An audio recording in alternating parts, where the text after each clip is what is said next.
I'm your host, Daniel Martinez. Today we have a returning guest, Mr. Jake Guso from Recounts Trucking. If you have not seen the episode, please go check it out. It is a good one. We cover a lot of some cool stuff with technology and trucking and real estate.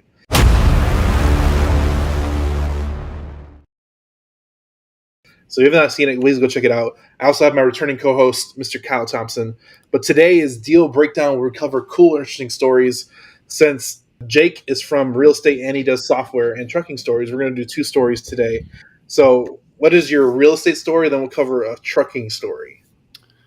Real estate story. What do you want in terms of interesting from a real estate perspective? I mean, it could be like title problems. It could be, I mean, you got a lot of commercial real estate experience. I'm sure I can come up with if you want some. I've got some funny ones. So I kind of cut my teeth in, we'll call them class, D and C retail properties in Miami, right? Okay. And that was trial by fire. So we had this one property and I'm fresh. Like, I don't know anything. My boss is telling me to ride around with leases in my car as if people are going to sign retail leases, on the spot. But we go to this, I'm going to show this one space in a shopping center in in a questionable area that you'd naturally don't want to be in. Right. But I don't you don't know any better. I don't pay too much attention to that at this point. Right. This looks a little strange. So we get into the space. I meet the prospect there. And first of all, the space is pitch black and it's got a bunch of different little offices, right? Like it's a retail shopping center, but it's like an office space. And we're walking through and the guy just sparks a joint while we're walking through this space. And I'm a little weirded out. And he turns and he goes to me, he's like, "You're going to give me this space for free." And I'm like, "I'm not the landlord, first of all, so I can't do that. And he's not going to give it to you for free. So what are you trying to accomplish here?" And the guy pulled up his shirt a little bit and he flashed a gun. I freak out. I run out of the space. I don't even lock the thing. I get in my car, I drive away as fast as I can. And I call my boss. I'm like, "Hey man, this guy's in the center. He's got a gun, blah, blah, blah." He's like, "Yeah, don't worry about it too much. Just wait a little while and then go back and lock the space." Okay. Waited probably an hour. I go back there. I lock the space. Guy's gone. But ever since that day, I got my concealed permit and don't go into dark spaces that are unlit in questionable areas when you're a novice real estate leasing broker. I don't know if that's the kind of story you wanted, but no, that is perfect. That is perfect because in my head, is he probably has a cartel. You're in Florida, Southern Florida. You got drugs, and Miami's a big. There's some of that too. There's the first apartment building that I was ever involved in managing. So my first role was basically lease and manage everything, right? He was like, lease and manage my apartments, lease and manage my shopping centers, lease and manage my office buildings. All of them were terrible locations, right? But it was high yield stuff. Yeah. And the first apartment building, the same thing. I mean, cops there all the time.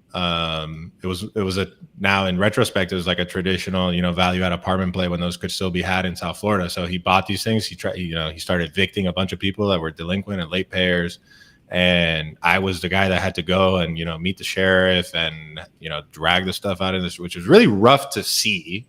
But I got to see some crazy stuff. Guys pulled, weapons. One time a cop found a grenade. Drugs, everything. And I learned a lot. Trial by fire, truly, with that guy. You're in a tough business.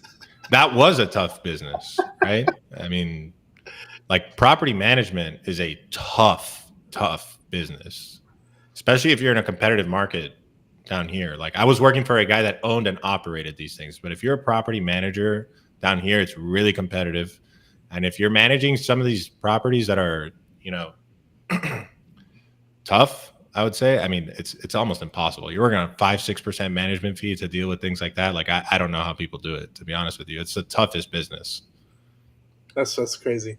Welcome to the Property Management Lesson 101. Yeah. Yeah. Don't give your cell phone out. If you're an aspiring property manager, never give out your cell phone. What's funny is you said I'm not a property manager anymore. I'm not a property manager anymore. Call me, text me.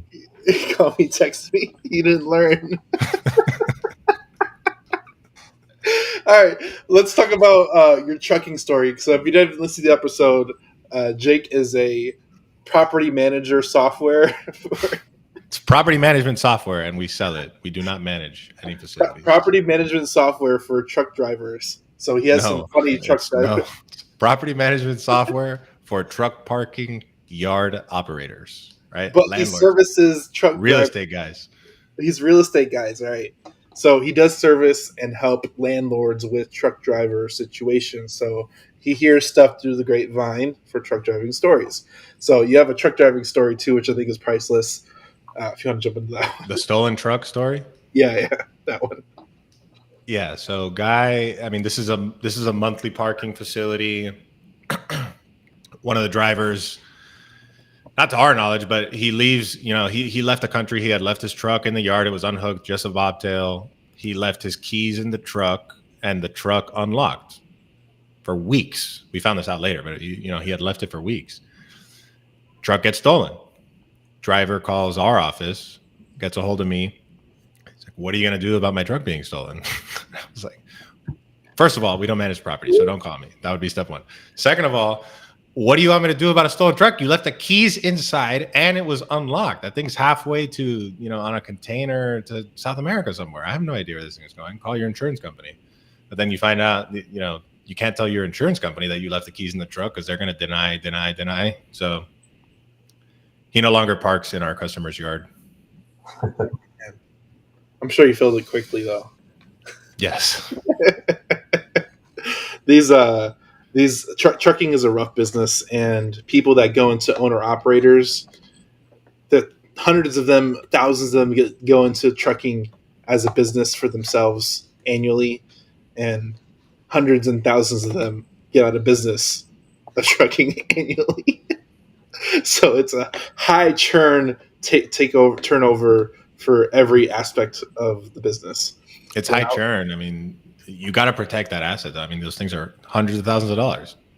Like our customers all have some form of security in the yard, but how can you expect someone to cover you if you leave the keys in the truck and the truck unlocked for weeks? It's not like you did it overnight. Like you were coming right back. I mean, you left it there for weeks. It's insane. So that's one story. I think it's a good niche that you're in. I love the model. This has really been a good conversation as a whole, and I really appreciate you coming on and bantering us and sharing some cool and interesting stories from your real estate and current experience in trucking. I think it's hilarious. Thank you for having me. For everybody here, go like, share, subscribe. You know what to do. We'll see you in the next episode. Thanks for tuning in. Have a good day, guys. Bye. Hey guys, we hope you're enjoying this content. If you have leads that you need to dispo anywhere in the country, please visit hivebc.io, like hivebuyersclub.io, and we'll help you move those deals that you need to get into the marketplace.